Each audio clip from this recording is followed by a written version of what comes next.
Welcome to the Dylan Experience. Today's episode 68, and I've got a special guest for you today. But before we get to that guest, make sure you like, subscribe, follow the channel, do whatever you need to do to stay in touch with the podcast. My next guest is a retired firefighter with a 23-year career where he held such notable positions as public safety rescue diver, critical incident stress management peer counselor, chief of special operations, company lieutenant, and even a battalion chief of operations, and more. He has since become an international best-selling author of the book Fireproof, Your Grand Strategy for Transforming Failure into Fuel for Your Future. He's a professional speaker and a John C. Maxwell certified coach and DISC method trainer. I had the pleasure of being on his podcast, From Embers to Excellence, if you've seen that. And so I'm looking forward to another conversation with my guest today, David Hollenbach. David, how are you? Yeah, I'm doing well. Thank you so much, Dylan. And just a small correction, my book, Fireproof, hasn't actually officially released. It officially releases in October 11th. The international best-selling, descriptor is for another book that I contributed to. So gotcha. Too easy. Well, yeah, cool. Here's the book, right? And it's coming out October 11th. So make sure you check that out.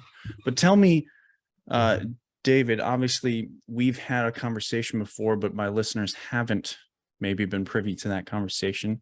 So tell me and tell them about you. How did you get to this point? How did you become a best-selling author? How did you, write this book that's coming out? Tell me all of these things that would, I guess, be your story. Well, I actually talk a lot about it in the book, how I ended up writing the book. And there's a lot of serendipitous moments in my life where, I found myself in a pretty dark place, only to, have somebody say something encouraging where, I just put my nose to the grindstone and pushed through and just found a way to find my footing again. And,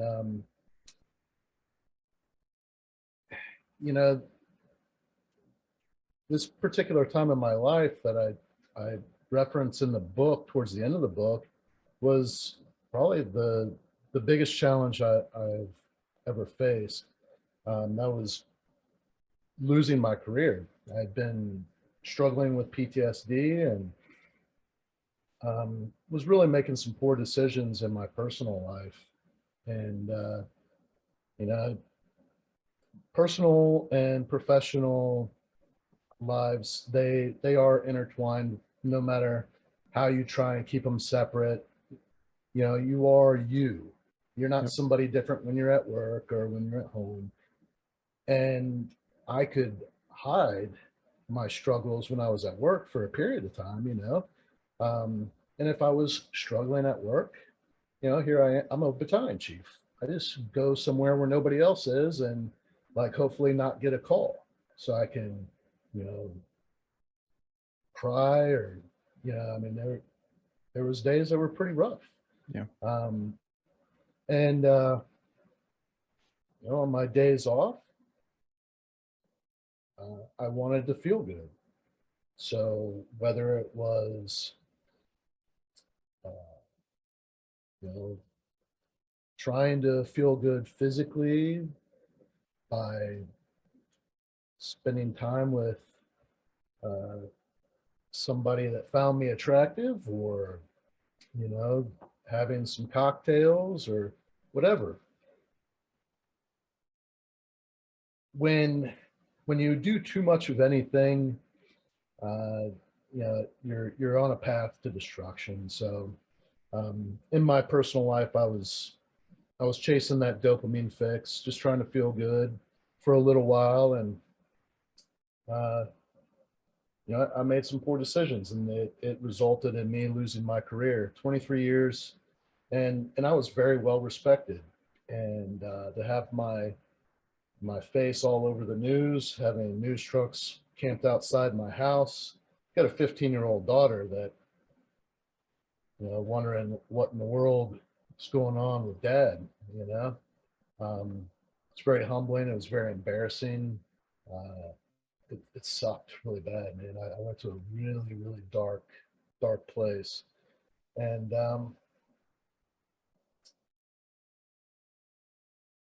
you know, man, I'm like, Take your time. So when I, uh, I actually signed my termination papers, and this is just ridiculous. They had me meet them in a Publix parking lot. This is the fourth largest fire department, metropolitan fire department in the state of Florida. And they had me meet them in a Publix parking lot. Publix is a shopping center, grocery store in Florida. So I met these two chiefs in a Publix parking lot and signed my termination papers on the trunk of a car. How insulting is that? It's a much bigger story than what I'm letting on, but I lost my job, I lost my career, and I lost my identity. And that day in the Publix parking lot, that was the day before Thanksgiving. Wow. So here I am going into the holidays, and they had already had me out on administrative leave without pay for quite some time. So going into the holidays, I was broke. Yeah. And so I lose my job, and after Thanksgiving, after like having somebody in my family at Thanksgiving say something that just triggered me, and I went outside and just cried. Like, it was horrible. And to feel like everybody is looking at you, like everybody in my family is looking at me like I'm this huge failure, this huge fuck up. Or I'm sorry, can I curse? Absolutely. All right. Why the fuck not, right? All right. I just wanted to make sure. So yeah, man, you that feeling of isolation and just feeling like, you're a scumbag, and the reality is that, okay, so I was accused of domestic violence, and thankfully I have security cameras in my house, and I gave that video footage to my attorney. The attorney gave it to the district attorney, or the or the prosecuting attorney, and the state. There's, we're not charging you with anything, and everything went away. But my department, because of how I was portrayed in the media right after the arrest, because I was arrested for domestic violence. Mm-hmm. And I was just like, are you kidding me? So, and that, well, I'm giving details that allude to something that I should just clarify. So I had gotten into a relationship with a woman who I allowed to move in with me with her 5-year-old son. She had given me a sob story about, not having money, and, her son's father was not giving her child support, and she was struggling, and she had all this debt. And so I allowed her to live with me without contributing anything to the household. And then on top of that, I paid off her car, her student loans, her medical bills, gave her money for an attorney to take her ex to court, when all the while he was giving her money for child support. and she was making more money than she said she was. And I started suspecting something when I saw her wearing new clothes and there's like new stuff, and I'm working more than I've ever worked in my life. I uh, was making more money than I've ever made in my life, yet I was in deeper debt than I'd ever been in my life. And I'm like, how can this be? And so one day I'm like, hey, where'd you get those clothes? And she was like, oh, I've had them. And I'm like, okay, well, I'd like to see your bank account because I feel like something's going on here. And so she showed me her bank account. And that's when I verified that she had been lying to me for over a year, um, actually our entire relationship. And I had overextended myself over the course of that time. And she was just like, well, whatever, you know, it is what it is. And so I'm like, all right, I want you out. And she wouldn't move out. So I was just waiting for the lease to be up. And, it's like, as soon as the lease is up, I'm moving out and you can do whatever you want. And when I didn't have my daughter with me, so I have my daughter every other week. When I didn't have my daughter, I just worked a lot. Or, there was a young firefighter who expressed an attraction towards me, and I got involved with this young female firefighter. And it was great. I mean, uh, it was kind of that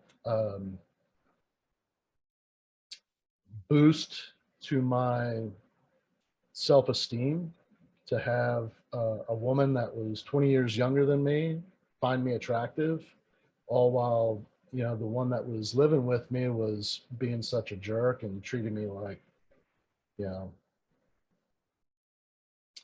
I was less than. And so that, it's tough, especially all the while I am struggling with PTSD and I'm not being honest with myself that I'm having issues. So I'm not getting help. I'm having nightmares. I'm drinking too much and like just isolating myself, except when I'm spending time with this firefighter.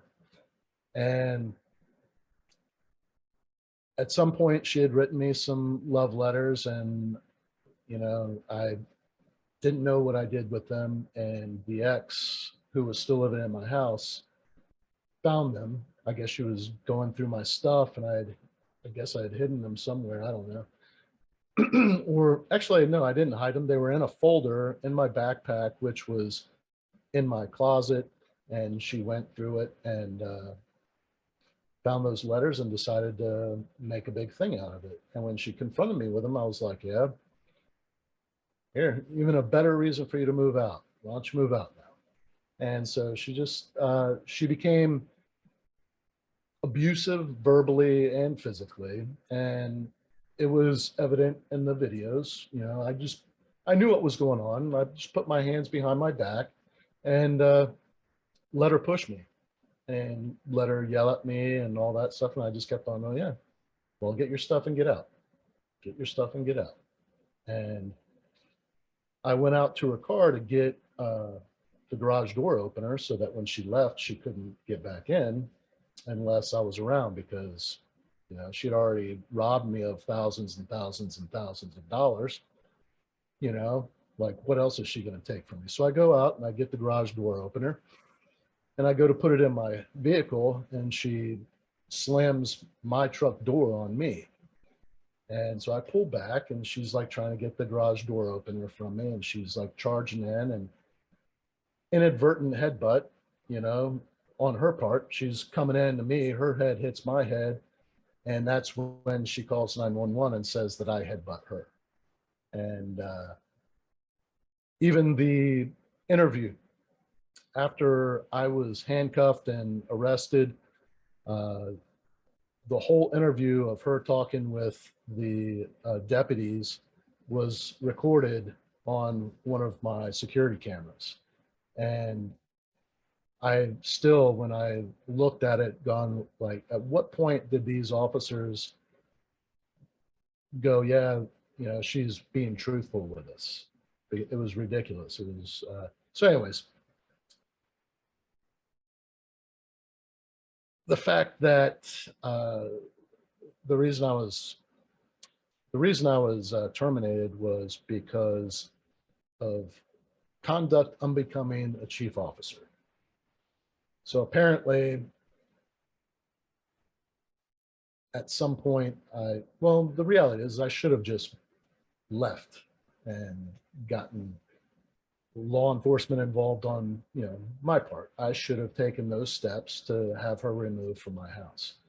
And I didn't. And I allowed her to keep on engaging. And so, I mean, I still feel like all that I gave to my community, it was a slap in the face to be terminated because of somebody lying and accusing me of something that I didn't do. So to fast forward to after Thanksgiving, and I'm in this really dark place and I'm drinking and didn't have my daughter with me. She was at her mom's house at this point, and I just drank an entire day away. And at some point, I found myself at the bar down the road from my house, and a couple of people asked me if I was okay to drive, like, you don't need to be driving. I'm like, oh no, I'm not. I'm gonna get a lift. And I waited, like, it was like 3 o'clock in the morning or something. I waited for those people to drive away, and I got in my truck and I drove home. And on my way home, I decided that I was gonna crash my truck. And yeah, I unbuckled my seatbelt, rolled down the windows, or, you know, electric windows, didn't actually roll them down. I lowered the windows and put my foot to the floor. And I took my hands off the steering wheel. I was going about 90, and I had aimed my truck for this wall.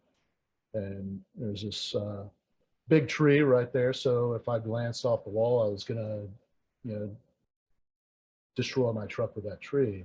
And you know, I just made that decision, feeling, you know, hopeless, you know, and I looked up. I'm not too much of a praying kind of guy, but I looked up to ask for forgiveness. And on my visor, there's a picture of me holding my daughter on the day she was born. And it was in that moment that I slammed on the brakes, and everything went black. And I woke up the next morning in my bed. My truck was in my driveway, not a scratch on it, not a scratch on me. But I was destroyed emotionally. I couldn't believe that I had almost done that to my daughter. And a good friend of mine called me, like, within 5 minutes of me waking up. And I didn't answer my phone. He called back, and I took his call, and I was like crying. And he's like, dude, what's going on? And told him, and he's like, I'm on my way. And he had made arrangements for me to talk to somebody that specializes in PTSD related to combat and public safety. So this program at the University of Central Florida called UCF Restores was established for combat vets. And after the Pulse nightclub massacre, they opened it up to first responders, law enforcement, and firefighters and EMS. Yeah. And so I ended up going through that program, and it helped a lot. It got me going in the right direction. But as you know, it's not like a one and done. You got to keep on working to stay out of the dark, you know? Yep. And so I've done a couple of retreats, and it was, there was a point when I was like, you know, I'm going to go ahead and finish writing my book. I had started writing a book on leadership like 10 years earlier. And I was like, I'm going to finish writing this book. And I decided it wasn't going to be like some kind of textbook leadership stuff. I was going to give my story, my failures, my experiences, the lessons that I've learned from falling on my face. And, you know, there's times in our lives where we just screw up. We make poor decisions, and we find ourselves in a place that we're not proud of. And it's what we do with that really tells the world who we are. You know, we can allow that mistake or failure to define us, or we can allow it to refine us, to make us better. And it's not that we're never going to make another mistake again, because you know we are, but that experience, if nothing else, we can use that experience when we recognize somebody else going through something similar, to be that person, to give them a hand up, dust them off and say, look, man, you know, it feels like shit right now, but you can make it through this, and you can be better for it. And that's kind of what I wanted to tell people in my book, and just try and help where I could, you know. I wanted that experience to mean something and not just be another dark time in my life, you know. Mm-hmm. Now, when you say that experience, are you talking about the suicide attempt, or the kind of the whole thing? When was that, like timeline wise? So that was 2019, and I began writing my book, or finishing my book. I had a lot of it written. A lot of it ended up being deleted just because I felt like it wasn't true to who I am. I wanted to use authentic, like, personal experience to say, so it's all very fresh still, right? Yeah. And that's, I mean, more good for you, to be honest, you know, to be frank about the ability to learn how to express the things that you've done wrong, not just mental health wise, but like the whole relationship. I think that's a hard thing to deal with, right? And it's a hard thing, I think, regardless of who's at fault. It's a hard thing to approach and say, here's where I made mistakes, and here's where, you know, I think one of the biggest things in a domestic violence situation, regardless of which side you're on, is how you approach contempt. How do you approach the other person? And I think if you are to really heal from anything like that, it's approaching your own contempt, right? Of seeing that other person and saying, what were they going through, and what was I going through? Where did I go wrong? Where did they go wrong? And not necessarily to blame, but to understand. And so I give you credit where credit's due of looking at that story, and certainly it's still fresh, right? And so I imagine that there's still some contempt there. But I'm sure you're still actively walking your way through that. Yeah. Well, let me add something to that, because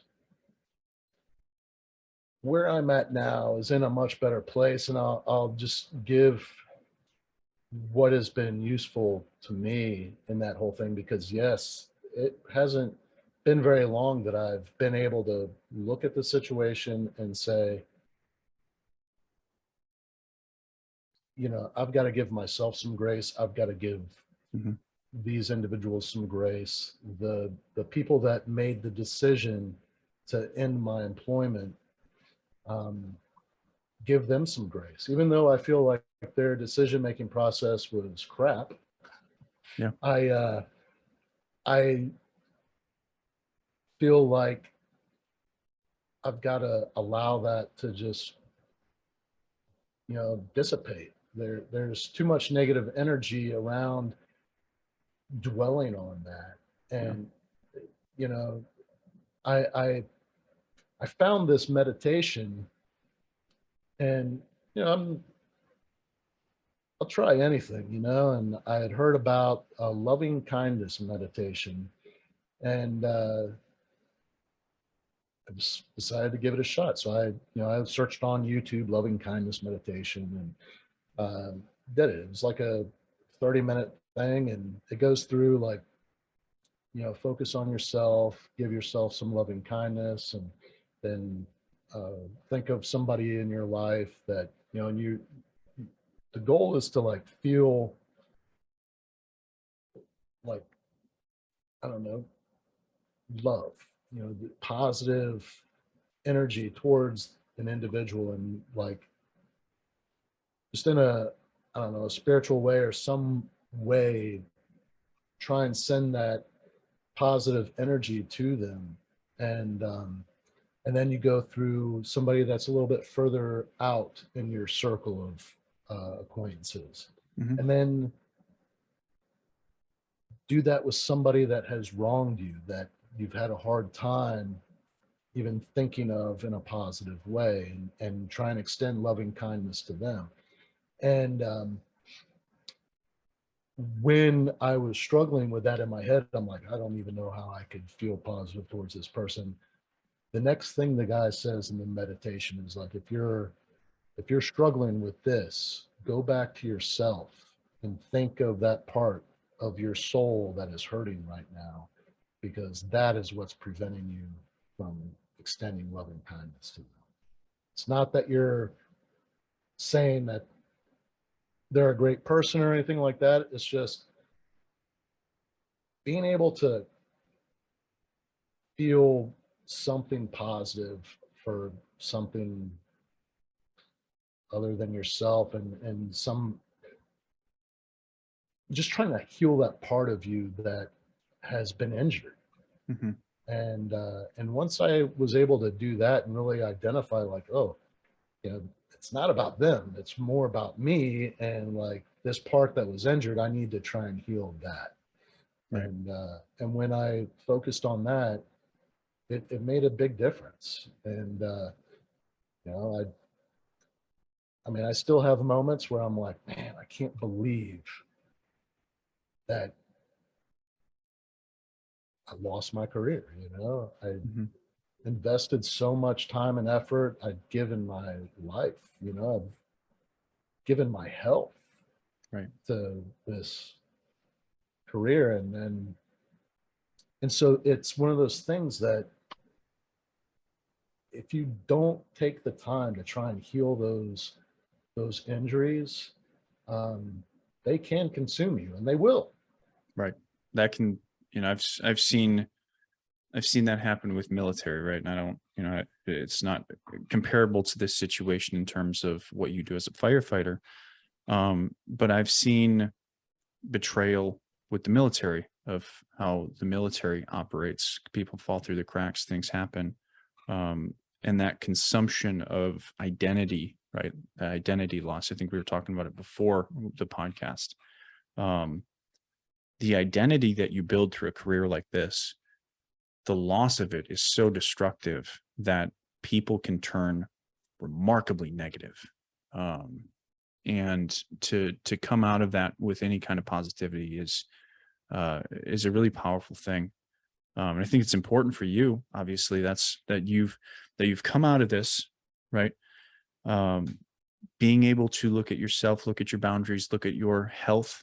You've obviously been able to continue being successful, right? And climb whatever ladder you had to climb to get back to a point where you're actually comfortable with yourself. Clearly there's an ability for you to look at yourself and say, I'm happy with who I am, right? May I struggle?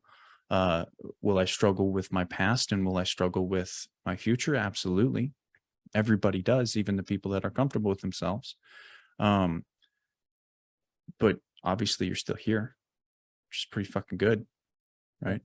You know, and you're providing something, right? A book that is so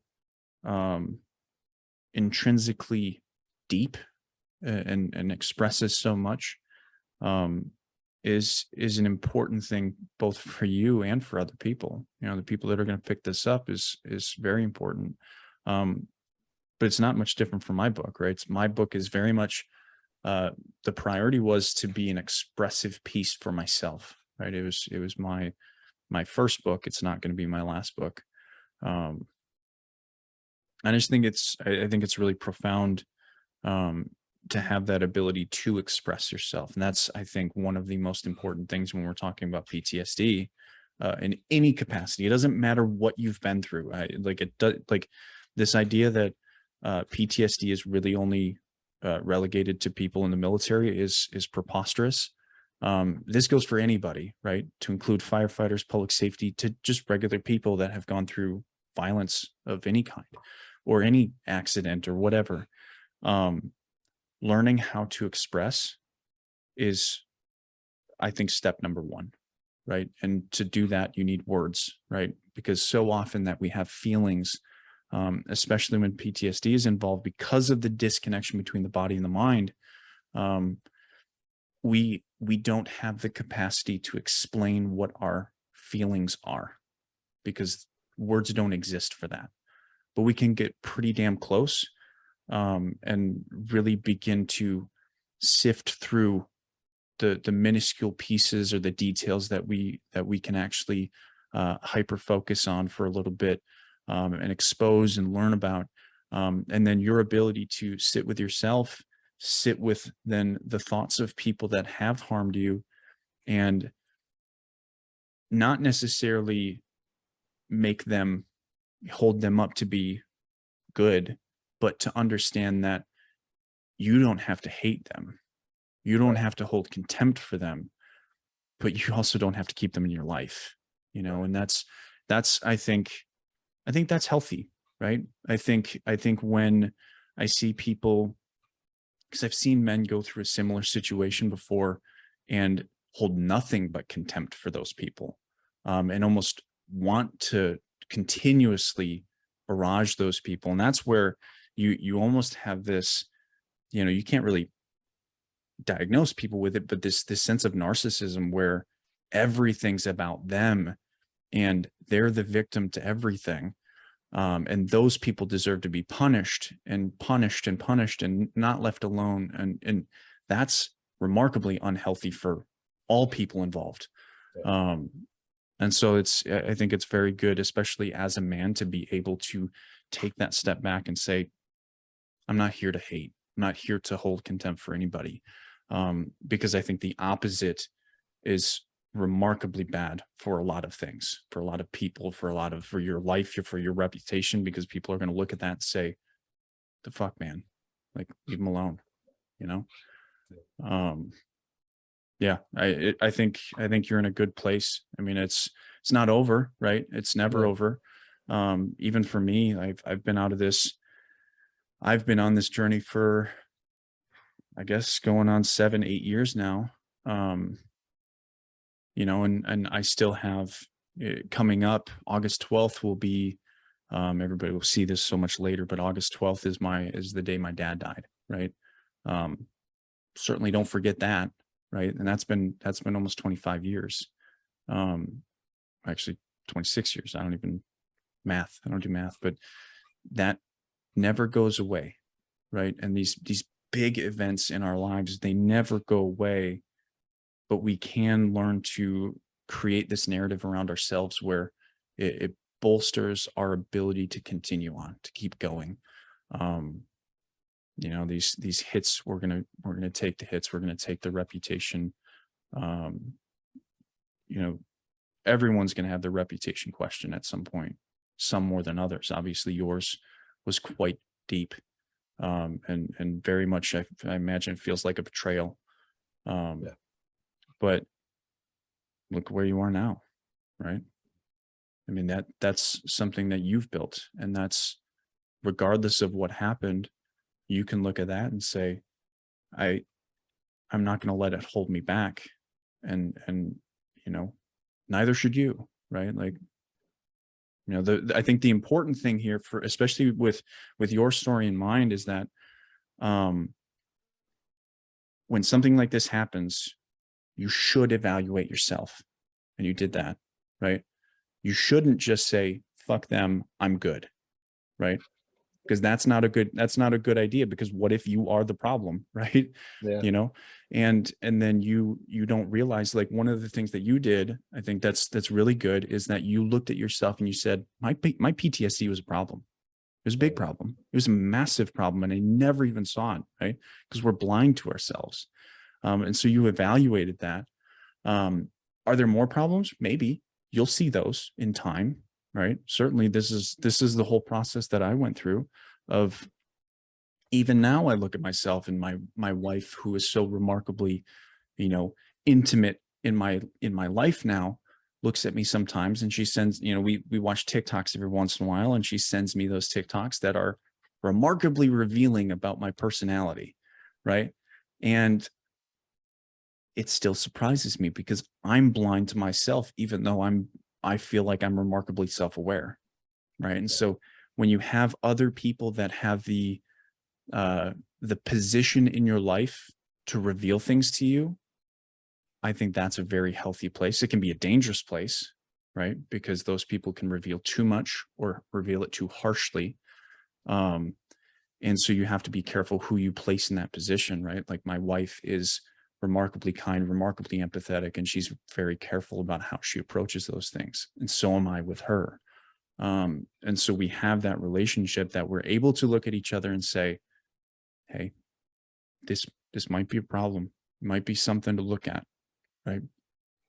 I don't want you to feel guilty. I don't want you to feel ashamed, but I know that this affects you. This affects me. This is affecting the kids. And how can we approach this together, right?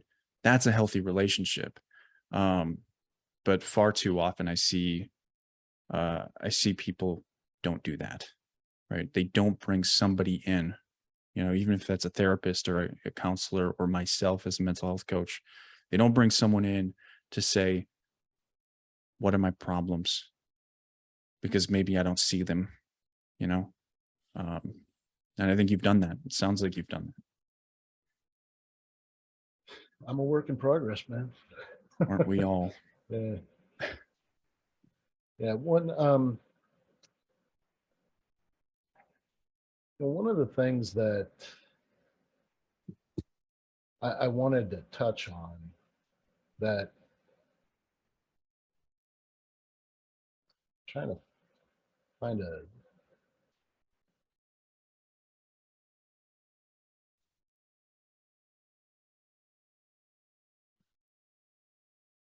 well, here, I'll just flip it back over to you, and let me see where you want to take this conversation. Sure.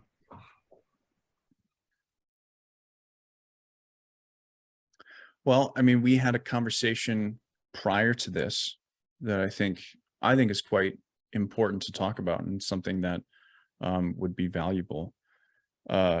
You recently spoke at Columbia University, and that's in New York City, right? Yeah.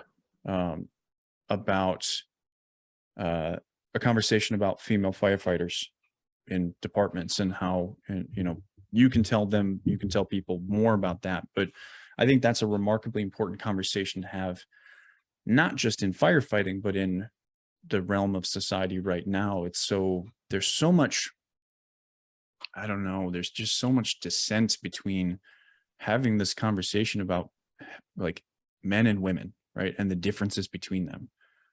So I would love to hear a little bit more of your thoughts about that discussion. Maybe give a brief summary of it, and then talk about your thoughts about women in firefighting, because I think they're quite important.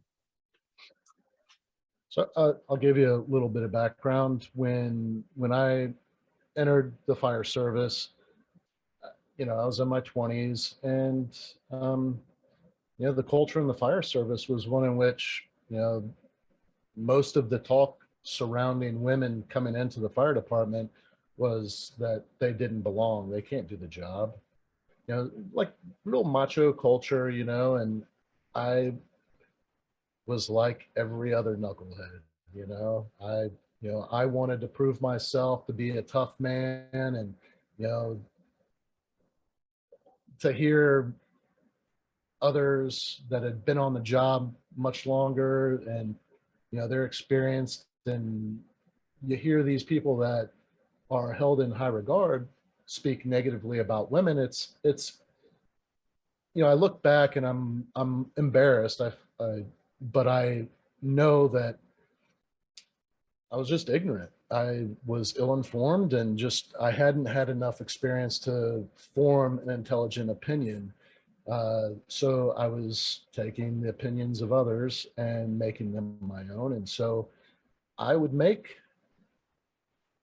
ignorant, misogynistic comments. And one of my very, very good friends in my first year on the department, uh, senior firefighter, happened to be a woman and a badass firefighter. And it was like, in my mind, oh, well, she's the exception. She's one of the exceptions. Of course, there's women that can do the job, but, not that many, clearly. And so she and I were great friends. She was somewhat of a mentor to me. And one day I said something. I don't exactly remember what it was that I said, but she pulled me to the side and she goes, okay, I've had about enough of this. You say some really stupid shit, and I know you better than that. You are making yourself out to be an idiot. Do you really believe that gender is the determining factor, or however she put it? But I was like, I was mortified, and I felt so small. And I'm like, holy crap, I really am an idiot, And and so I really had to adjust my vocabulary and like put my thoughts in check. Yeah. And when I opened my mind to accept, like, oh, yeah, these women are doing a better job than some of the men I'm working with. Like, how is this possible? And Yeah. and I my career went on, and I had my mistakes, and those mistakes that men with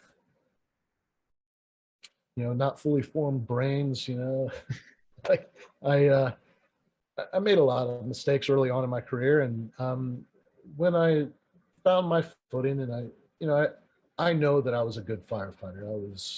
I'm a smart guy. I'm physically fit, and I lived the fire service. I was consumed by it. I wanted to be the best firefighter ever. And as I moved up in the ranks, I found that the department had no formal leadership training whatsoever. So if you were lucky enough to have a good mentor that mentored you to be a good leader, then bonus for you. But I wasn't that lucky in my career. So when I finally found myself in a position of authority and wondering, like, why would these people follow me? I'm like, I need to do something about this. So I started, you know, studying, consuming leadership, um, and then I continued my education. And the things that I had found were lacking in the fire service that we needed to develop more in our leaders was communication abilities. How do you develop trust in your team? How do you, you have to be more self-aware. One of the things that you were talking, those blind spots, there's a thing called the Johari window. I don't know if you're familiar with that, but No. it's like, there's all the things that you know, Mhm. the things that you don't know, the things that you know that you don't know, but other people recognize that in you. And then all the stuff that you don't know and you don't know that you don't know. Yeah.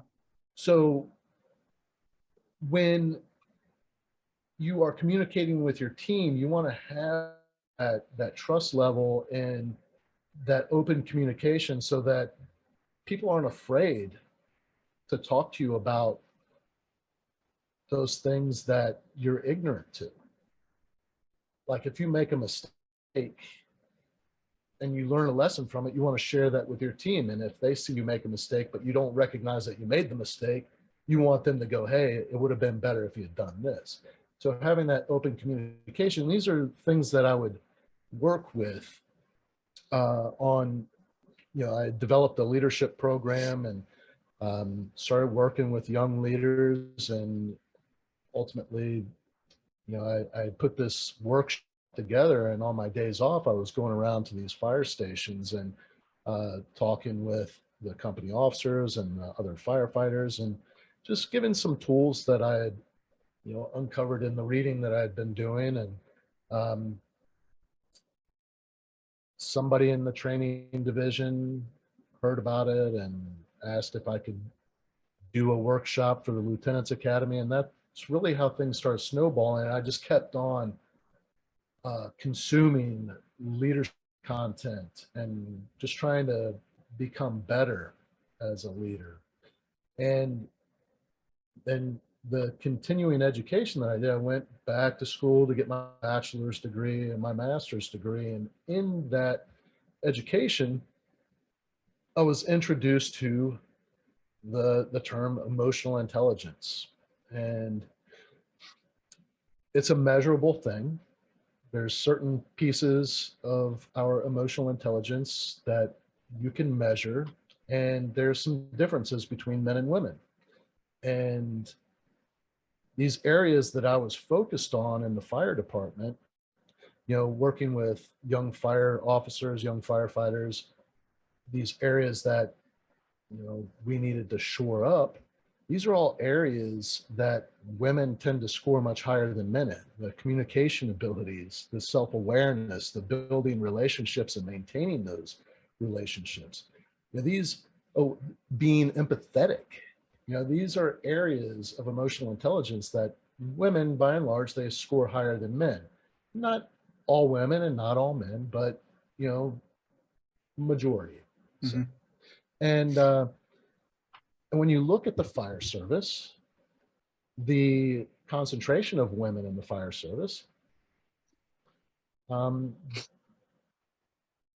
in 2010, when I first started doing this research, the concentration of women in the fire service was 3.7%.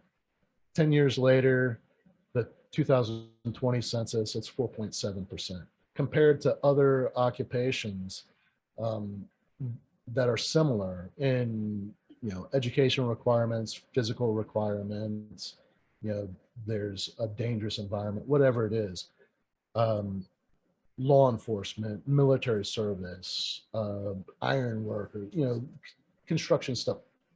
The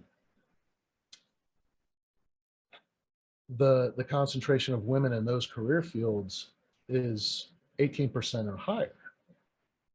It's a huge disparity. And then there's like some nonsensical theories as to why that is that have been given in the past, like, oh, well, women, physiologically just, weaker upper bodies, and oh, they just don't want to do it because it's dangerous, or, the shift work or whatever. But the reality is that women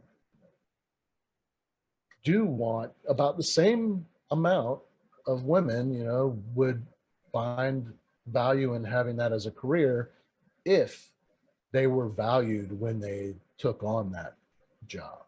Yeah. So what I've found is that a lot of women that do actually come into the fire service, they find that they aren't valued and sometimes dismissed. Um, and they'll go on to find another career field that does value them. Because these are strong women, intelligent women that are coming into the fire service. They're dedicated. And when they don't get the same mentoring, the same support, why would they stay? You know, if they know they can use their skill sets to, you know, go to another organization and actually be valued for what they bring to the table, wouldn't they? You know, so I've seen around the 6 year mark, 6 to 10 year mark, women will tend to leave the fire service and either go into nursing or medicine, or, you know, even some I've seen become lawyers. It's just, it's unfortunate that that is how it is. And I feel that it has to change, but it seems like there's this correlation that there aren't very many women in the fire service, and the areas that we focus on in leadership development in the fire service are those areas of emotional intelligence that women score higher in. And I'm not saying that women need to be the bulk of the leadership in the fire service. I think it takes men and women, and they bring their strengths together and learn from one another and achieve more in a shorter period of time. I mean, I think there's a lot to be said in that. Right. So, Well, I mean, as we kind of talked before, I've been in the military for almost 15 years now, and I know, like, when I came in, the discussion around having women in the infantry was coming to light. It was coming to fruition, and I would imagine it's a very similar conversation. Like, if we're talking about the obstacles to that idea of why aren't women staying, right? I think it's probably similar to why women haven't really pushed into the infantry. It's the culture, right? It's a very male dominated culture, and it's a very male, almost misogynistic culture that says women aren't welcome here, nor will they ever be.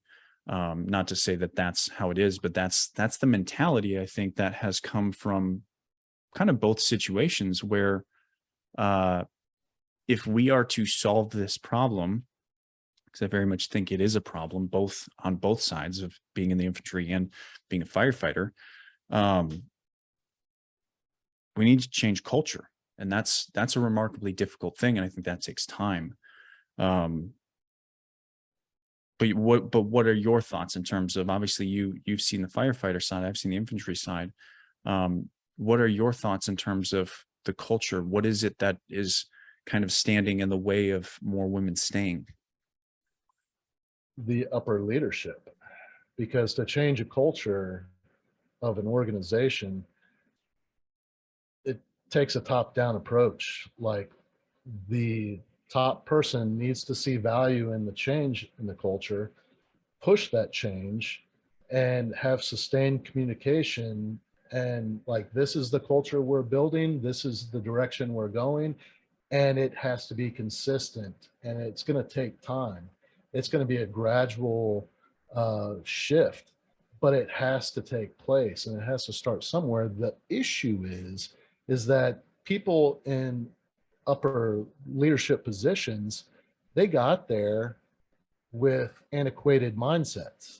And they got there and they were like, this is how, you know, you are successful. You have to be this way. I mean, look at me. I'm doing great. No. They don't see any fault in how they achieve their success. They don't live in the bottom up right now. So to get them to change, it's going to take some forward thinking leadership and say, and determination, because there's going to be pushback, you know.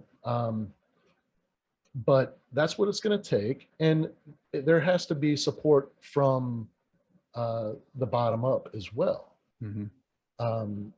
I think there's the newer people, I think, are more open to change than people that are set in their ways. So the newer people that can see the benefits, uh, and I would encourage men in leadership positions, no matter where they're at in the organization, to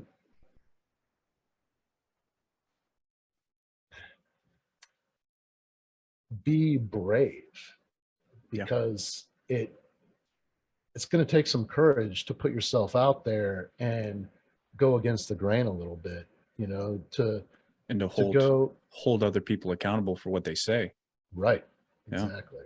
And also to get criticized for stupid shit, but you're going to get criticized. Yep. Like, oh, I see what's going on here. You're just trying to get laid. Yep. If you take an interest in the success of a female subordinate and you're working with them to improve their skills so that they can be more successful in their career, the same kind of mentoring that you would give a man, all of a sudden you're giving it to a woman, and that's the only reason is because you want to get laid. That's the kind of stuff that you're going to get. Yep. One thing that I learned in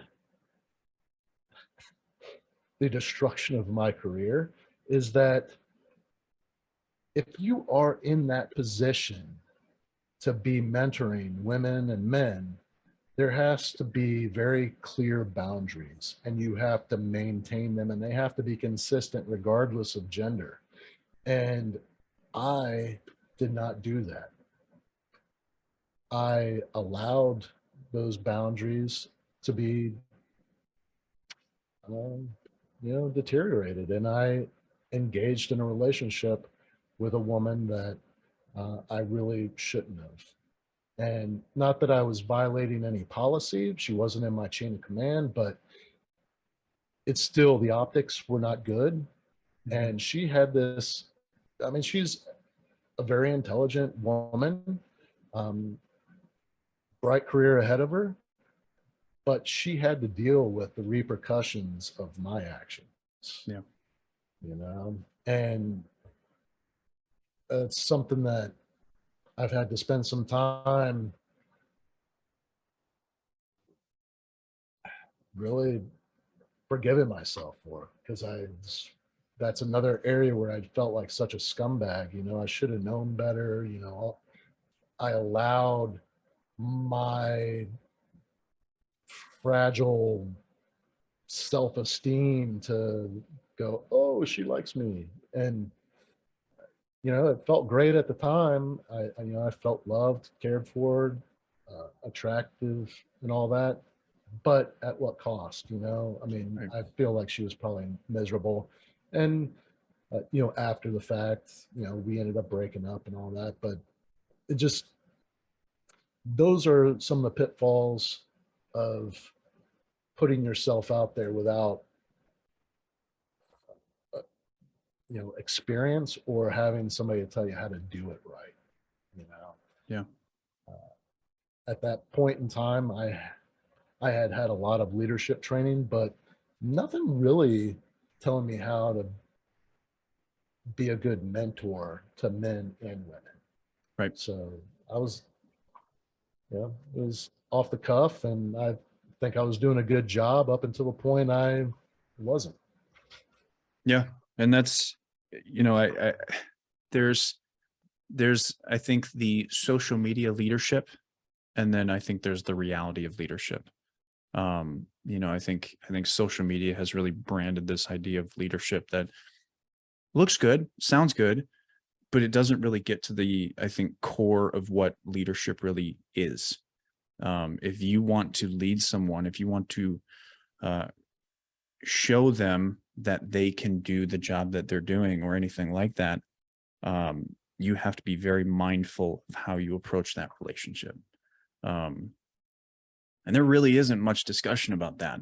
There's really not much especially for men, because I think if we look at history and the historical accounts of leadership, it's usually men that are acting as leaders and then taking advantage of their power, right, and their ability to I guess you could say harvest certain relationships, right? As callous as that might be, that's kind of the reality. And it's not a comfortable reality, certainly not a comfortable reality for men. But this is a very uncomfortable reality that women have had to deal with for a very long time, right? And I think that's very much changing. I think the people that do it maliciously are more and more being held accountable. I would say the men that mostly do it maliciously are being held accountable. And I think that's a good thing, right? I think it's a good thing that you come out and have this conversation with me, as hard as it might be. I think it's important for people to hear. I think it's both important for women to hear that there are men willing to take accountability for themselves, take responsibility for themselves, because that's rare. I can tell you how many times I've had this conversation. On one hand, I can start it with one finger, because this is the first time I've had this conversation with someone that was willing to take accountability for themselves and their responsibility as a leader. It's so rare, right? That was one of my first rules, because I grew up with two women, right? My dad committed suicide when I was 6. So I grew up with a mom and a sister that very much helped me define boundaries with women. And I am so thankful for that, because that has given me the opportunity to work with women how I do. And it has become such a valuable asset for me to help women manage the relationships with men and women and women and women and men and men, whatever, right? In a way that isn't uncomfortable.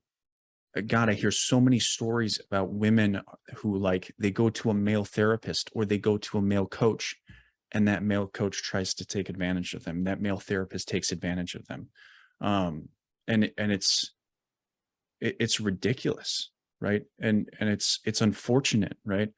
And it's not something that is talked about all that often, right? When you hear it on social media, when a woman talks about it, what kind of response does she get from women? She's uplifted, but by men, the response is absolutely disgusting and atrocious. And it's just not even, it's dismissed completely by men. And that's a problem, right? And certainly in both of our professions, it takes a brave soul to step up and say, I'm not going to stand for this, and that usually means that you're doing something right. When you're going against the status quo of how people are treated, if they're treated poorly, I'll stand against that status quo every time, and I have always done that. I will always do that, because I'm so annoyed every time I hear these stories, because that's what I do, right? 80 to 90% of my clients are women. And I often hear stories of sexual violence, of sexual assault, of rape, of I can't even think of the word. Oh my God, I can't think of the word. But basically, grooming by leaders and by men in powerful positions. It's exhausting, and it's hard. It's hard for me as a man to kind of sit in this position where I have the authority to have these conversations, because people give me that authority by watching, because I don't know how to address it. I myself as a man have never allowed myself to be in that position, and I don't necessarily know how best to go about processing that change. What is the best way to change? I mean, what is the best way to approach that conversation with men who are unwilling to listen? For me, in my life, the best way to help change is to teach my son a very different way that all these men who sit here now and say women are not worth as much as I am, to change how he feels about that. But I don't know. It's a huge question. It's something that I'm not necessarily silent about. I just don't know how best to go about that conversation, because it's remarkably difficult to see someone, you know, that's willing to do that. But then how I can't change a person's mind that doesn't want their mind to be changed. You know, it's hard. It's a hard place to be. Yep. Yeah. A really good book that I read, because I've had this conversation with several women that, you know, were very successful in the fire service, very successful in law enforcement, the military.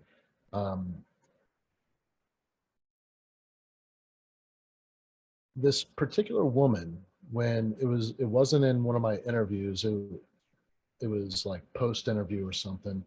I was talking to her and I'm like, yeah, I don't know what to do. Kind of asking the same kind of question. She was like, you need to read this book. It's called Athena Rising. And it was written by 2 male Navy officers. And they're basically saying, like, look, gender is not the determining factor of whether a person can do a job or not. We need more women in leadership positions. We need the value that they bring to the table. The way that they get there and the way that they're successful is going to take mentoring. The same way that men move up through the ranks, they get mentored. Yeah. You know, the best male leaders are mentored by some other male leader. Yep. And I'm talking about like male dominated organizations where you can look at the organizational chart and it's all men, you know. What needs to happen is there needs to be women on those organizational charts that have been mentored, that, you know, have developed their leadership skills, and they're in those positions and they're in a position to mentor men. Mm-hmm. Give them the opportunity to learn the things that you and I have learned. And I think they need to be very disagreeable. Explain that to me. So the idea of being agreeable is being passive. It's this, you know, it's when you see something, you don't say something, right? That's being agreeable. Like I'm just going to be silent, right? Just go with the flow. If you want to be right, it's like me in a situation, like I'm a very disagreeable person. I only realized this over the past couple of years because I've actually started to look at it. But I've always been a disagreeable person when it comes to leadership. I'm always willing to look up and say, yeah, I don't fucking agree with that. Yeah. And I do it really respectfully. I'm pretty good at that. I'm not one of those disagreeable people that is so hard to work with. I'm just kind of hard to work with. And I'm starting to realize that because I'm asking the questions to people who used to be in charge of me, because oftentimes I've mentored the people that were in charge of me because of how I approach things. And that, like, I've heard however many times I've heard the conversation, like, yeah, you didn't make it easy on me, was pretty surprising when I first had these conversations, because when you're disagreeable, you force people to think your way. Right. And especially when you're respectful about it, right? When you're respectful and you disagree with people, you force them to listen to you, right? Because I have power, even though you're in charge of me, especially in the military, because I've got 8 guys that are going to listen to me, not you, because I've built the rapport and the respect with them. Now you can replace me. That's fine. That's your call. But then there's a whole lot of paperwork and it's really hard for you. So you could either listen to me and what I have to say, and then we can come to a compromise or an agreement, or you can replace me. And one of those is a lot easier than the other. And so I force you to listen to what I have to say, because I think what you have to say is not a beneficial option for anybody. Because far too often in the military, it comes down from an officer that says, this is how you're going to do it. but they have no experience in the field, or they're brand new. And I'm sitting here with, 10 to 15 years of experience at the time, looking at him and saying, I've been deployed to Afghanistan twice now. You might want to hear what I have to say, because I think what you're doing is potentially going to get people killed. Right. Yeah. And so, that experience, women have many experiences men never have. And so if you're going to put a woman in a leadership position, make sure, and if you're going to be a woman in a leadership position, be fucking disagreeable, right? Don't be passive. Literally stand up for what you believe. And if you don't know how to stand up for what you believe, start talking about it with people that agree with you, right? Because these conversations that I have started off with people, right? I started off my podcast with a guy named Kyle. He agrees with me, right? Which makes our conversation so easy, right? And I've built up to a point where I can look at people and I say, you know what, Dave, I'm going to challenge you on that. And I'm comfortable doing that because I've had the conversation so many times at this point where I feel comfortable challenging you, because I've built up this rapport within myself of information, like this wealth of information and wisdom and experiences, and saying, I know a little bit about what I'm talking about. Here's some anecdotes. Here's some statistics. Here's some thoughts. Here's some theories. And I can be disagreeable because I've worked with people and I've talked to people that are agreeable, and that's not to say that's their personality. That's just like they've agreed with me on the same thing. And then now I have the ability to challenge things. Being disagreeable is very important in life. I think I learned this from Jordan Peterson. Whether you like him or not doesn't matter. I think it's a remarkably important facet of human communication. You need to be able to disagree. Yeah. And there needs to be respect. And so, like, oftentimes people walk away from my podcast or discussion with me and saying, that was one of my favorite, or that was the most enjoyable disagreement I've ever been in, because I look at you and I say, I want to challenge you on this, and I want to be respectful about it. And here's what I think, right? It has nothing to do with looking at you and saying, Dave, your ideology is ridiculous, and you then are a bad person. It has nothing to do with that, right? Yeah. If you have an idea, my job isn't to shame you for having that idea. It's to, hey, I want to challenge your idea. And if you want to change it, go for it, right? If it's something like, if you're acting like Hitler and you don't like Jews and you want to kill them all, here's my thoughts on that. Fuck you, right? Like, you should be shamed for that, yes. Right? But if your idea is, I think this policy should be put in place, and you don't have the understanding of what the implications of that are, you should have a discussion, right? Yeah. Shame is a very useful tool, but it is not a useful tool unless it needs to be a useful tool. Yeah. So I limit, and this is a leadership conversation, so you should limit your use of shame constantly. You should limit that. You should limit your judgment, because that creates shame. You should limit your silence, right? You should always create respectful conversations, but never at the expense of a disagreement, right? You should always try for respect, but you should always disagree with someone to understand more about their thoughts and to help them understand more about your thoughts. Being disagreeable, very important to me. Yeah. No, I'm with you 100% on that. I just didn't understand from which direction you were coming with that when you said disagreeable. So yeah, no, thank you for explaining it.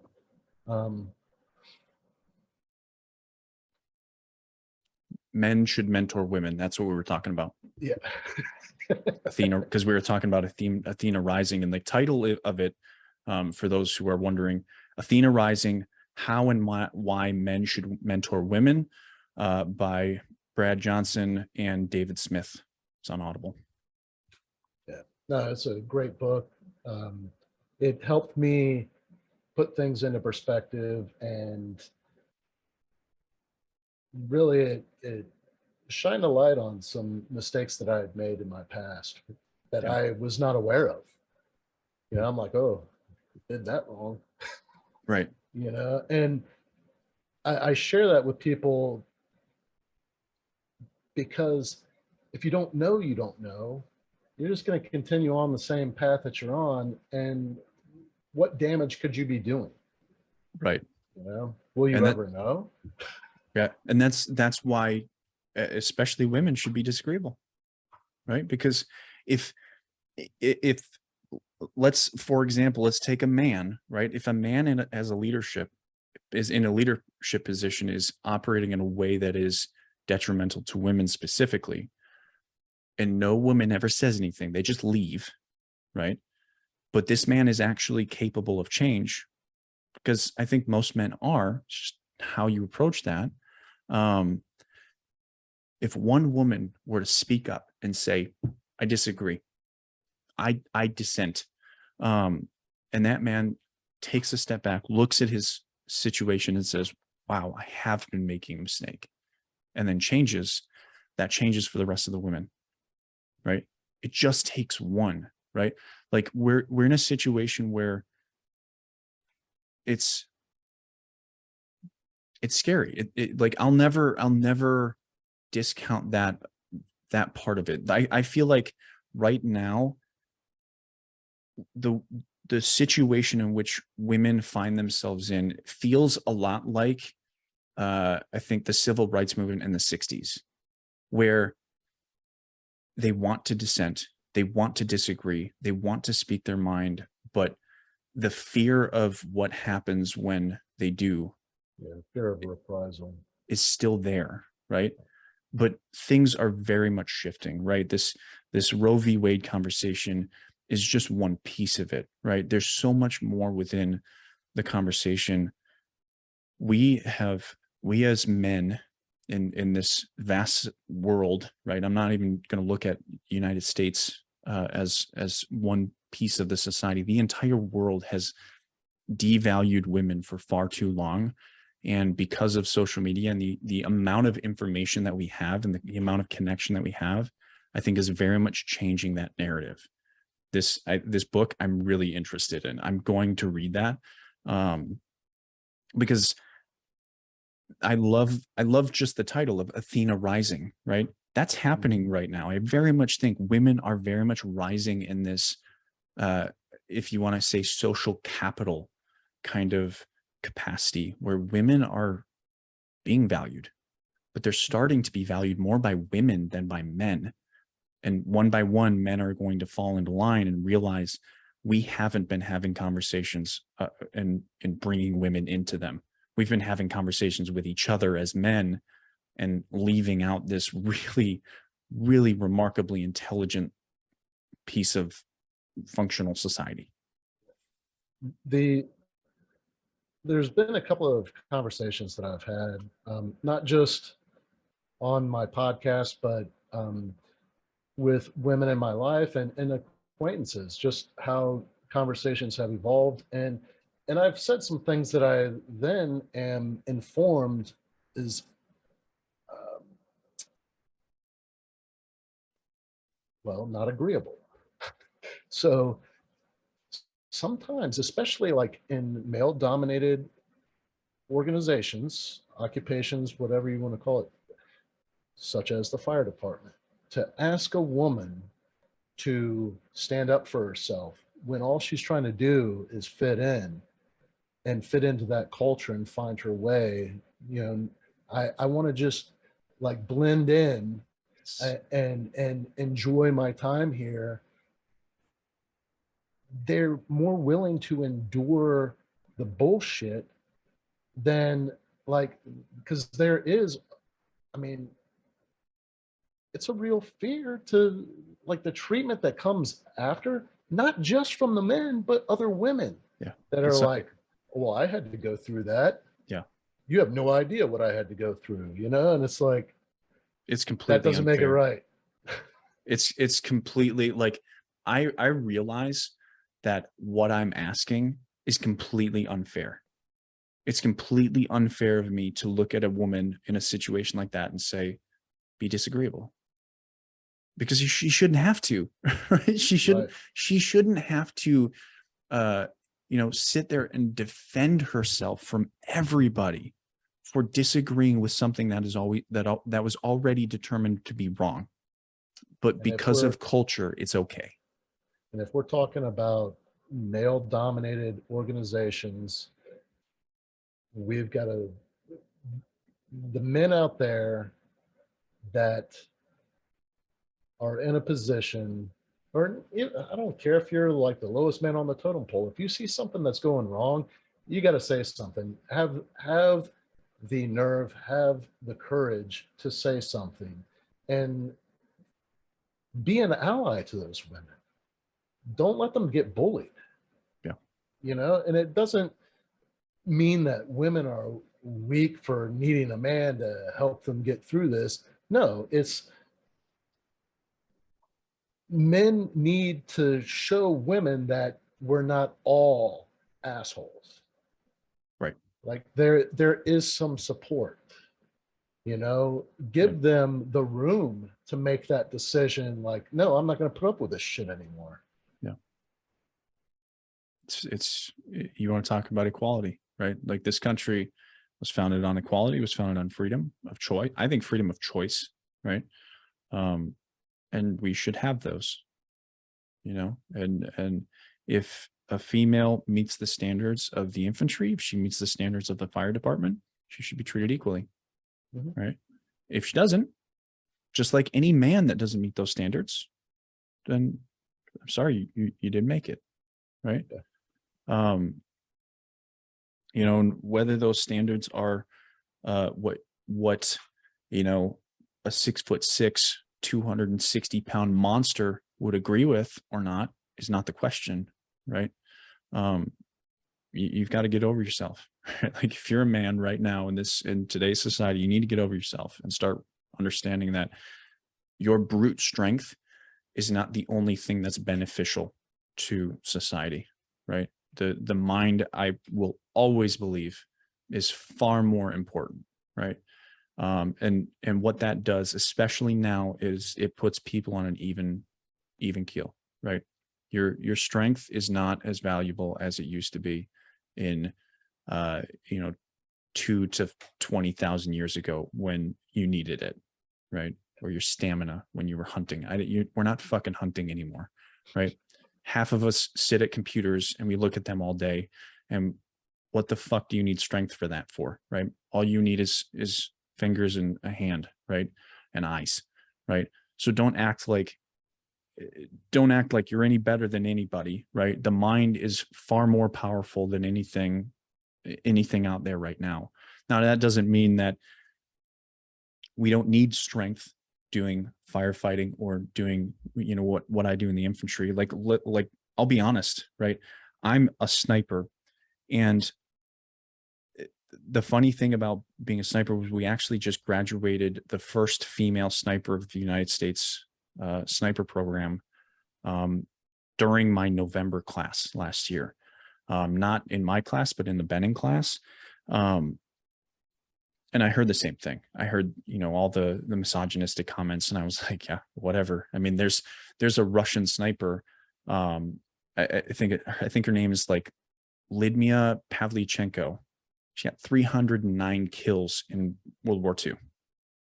That's like the second or third highest kill count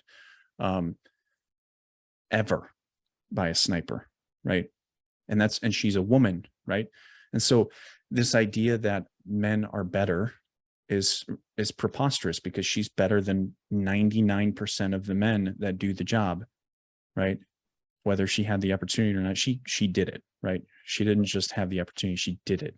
And so when I hear that women can't do these jobs, it's like, no, they can't do the jobs the way that you think the job should be done. And that's the thing, is like, we should bring in women to do all of these jobs, because they will probably find ways to do them more efficiently than you could see, because you're a big dumb brute and you have to do it your way, right? Like, women are going to bring in new processes that are going to be uncomfortable, but they're probably going to be better, right? They're probably going to be more safe. Maybe, I think that'll happen. They'll probably be a little bit smarter, right? They probably won't have as much hazing, right? Because that's probably beneficial, you know. Like Yes. like a lot of this sounds a lot better than what I grew up with in the military, and I'm okay with that, right? Yeah. If you think people need to go through a rite of passage, maybe you are the problem. Maybe, you know, try it on for size, see what you think. I don't think they do. I think that's what like the schools and the classes are for. When you go get your qualifications, that is a rite of passage. It's just a different rite of passage than what you went through. And so maybe take your ego and tuck it away, because it's not necessary anymore. Because we're all just trying to do a job, right? We're just all trying to survive, right? And I think that's far more important now than building an ego about, oh, I'm the best sniper in the world, right? I'm the best firefighter in the world. It's not that it's not an important claim, but maybe build a competition around it rather than building a haze fest, you know? Yeah, we were talking earlier and talking about the women that I've worked with in the fire service, how just tough. Like, I mean, I think so many times because there are so few women,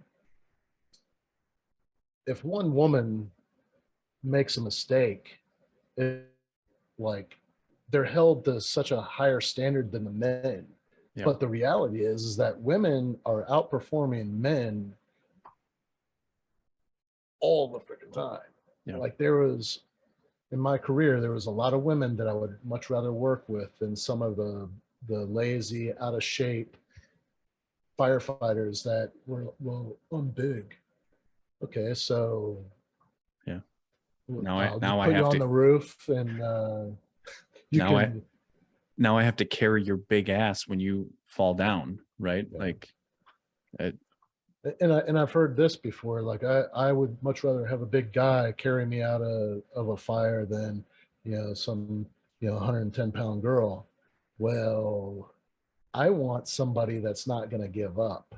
Yeah. When I get heavy, and go, oh, sorry, I'm getting hot. Let me get out of here real quick. I'll come back for you. I promise. mhm. I, the tenacity that some of the women that I've worked with is incredible. Yeah. And to do it with a fraction of the recognition that the men get. Right. Right. I'll get off Recognition my, and respect. yeah. Right. Yeah. I completely agree. And I see it as well in the military. And I do what I can to have that conversation. Certainly not an easy conversation, but it's definitely something that we as men need to talk about more, and have deeper conversations on. But yeah, well, Dave, this has been a guys, this conversation has gone all over the place. It's been great. It's been we're talking about stuff that I haven't necessarily dug into myself and had deeper conversations on. So I'm glad for that. Thank you for that. Why don't we close this out, and give each other the rest of the day off? How about that? So let me ask you this final question, then we'll close the episode out. If there was one message you could leave the world, Dave, what would that be?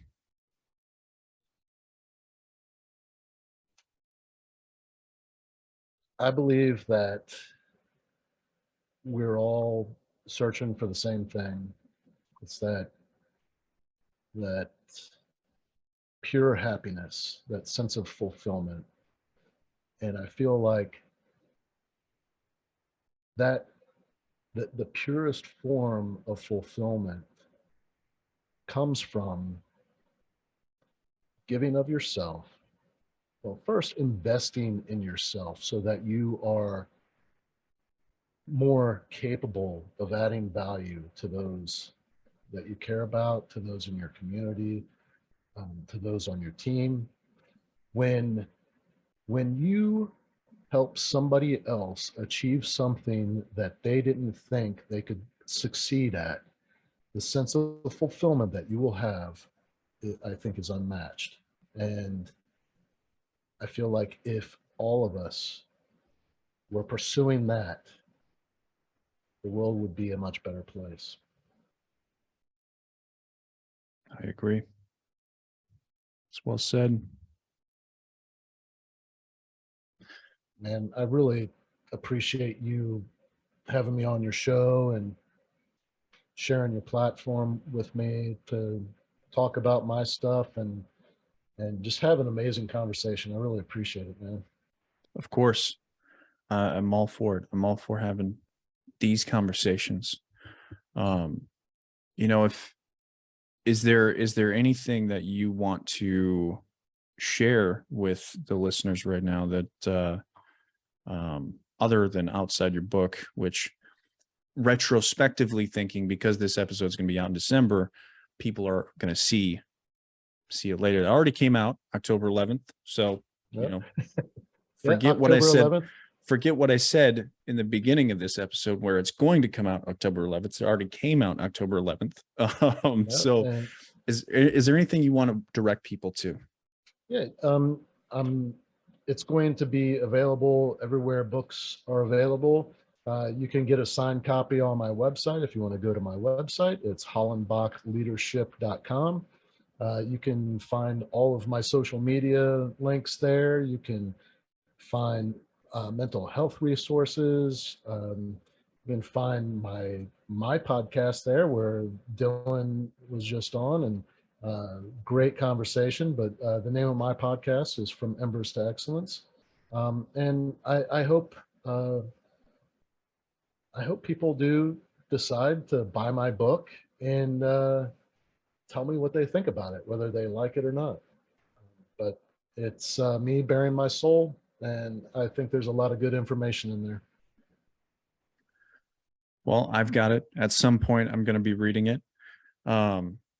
Time is my enemy right now because I have a baby and that's my priority, but I'm getting there. I read a few words this morning in preparation for this interview. So I was excited to read a little bit. I like it so far. So definitely if you're in the on the market for a new book, try it out.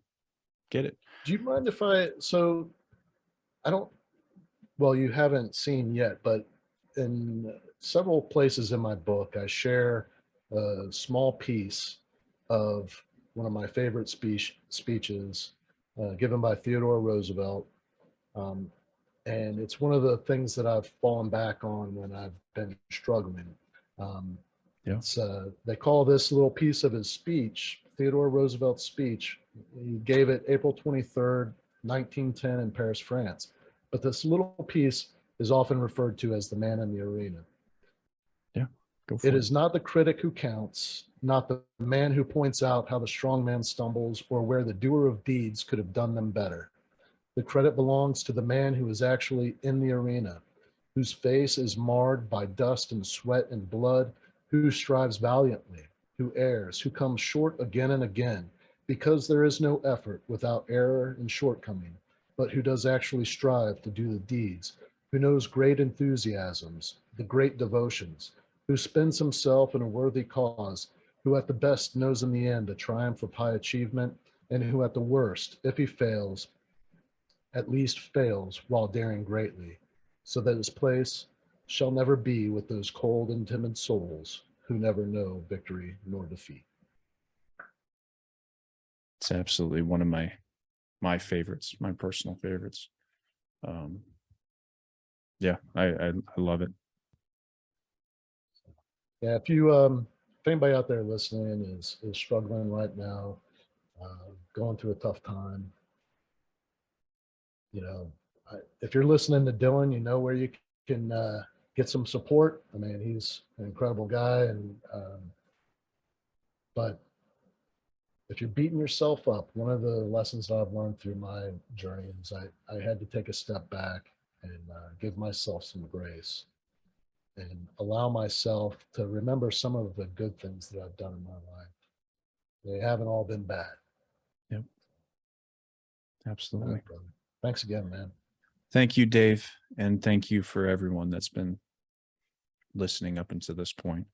And we'll catch you next time on the Dylan Experience. And that's it.